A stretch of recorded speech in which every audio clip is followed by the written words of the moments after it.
Cross Society. They want you to come along on a digitisation drive and to be a member of the largest humanitarian movement in the world. So this coming Monday, which was International Volunteer Day, they launched what they called the world's most advanced humanitarian app.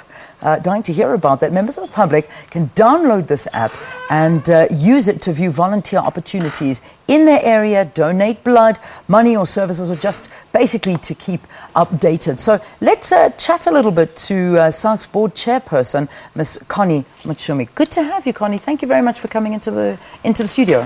Thank you. Thank you once again for having me. All right, talk to me a little bit about this, a humanitarian app. What is that all about? It's the second in Africa. The first one was launched in Kenya, but in the world, we're actually the first in Africa because the UN has also got an app, but we're trying to communicate with our volunteers.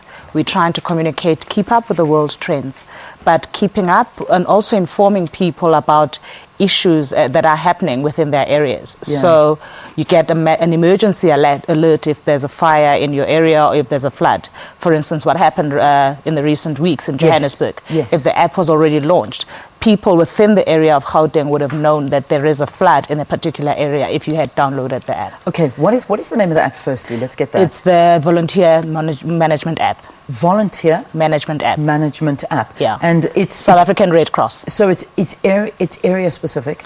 You can go area specific. Right now we're operating nationally, so you can choose which area you want to know information about, okay, or you want to know about your larger part of South Africa. Yeah. So once I've downloaded the app, then I live in the Johannesburg area. Yeah.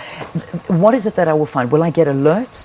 You will get alerts, yeah. But what you will also get, it will alert your disaster management, like your fire engines, so that they come if there's a fire or if there's a flood. So it tells you which areas to avoid, or as a community member, what to do in terms of that disaster. Who do you call? An emergency number that you can call and then alert the neighbors or people within your community about what's going on. Fantastic. Yeah. So this was launched on Monday. And Monday was International Volunteer Day. Excellent. So, yeah. I mean, so far since the launch, obviously, we're hoping that more and more people will download it now. Because the more people that are on the app, the more, obviously, you get word out, yeah, and then it forms a community. Yeah. How has the app taken so far? So far, it's taken good. I mean, everybody's downloading. The people who were at the launch downloaded it. And obviously, we're using the communications platforms to reach as many people in South Africa about the app and telling them what, to show them how it works. But also we're trying to reach volunteers. We have about 4,000 volunteers nationally. We'd ideally like to reach much more because we also form part of the 1 Billion Coalition. So it's also making sure that the NGOs and the communities work together towards the Sustainable Development Goals. Are there any costs associated with this app? Yeah, I mean, there's different costs. Adult membership is about 100 Rand, so it's cost between 100 Rand and 50 Rand per annum. Okay. So it just gets onto your card and then you download and then you register for the profile that you fit in. Yeah. And then there's also a part for pensioners. So it's quite a user-friendly app. Yeah. We want to partner with 1 or 2 mobile telecoms so that they can assist us in terms of ensuring that you can download it whenever. Connie, just finally, we're wrapping.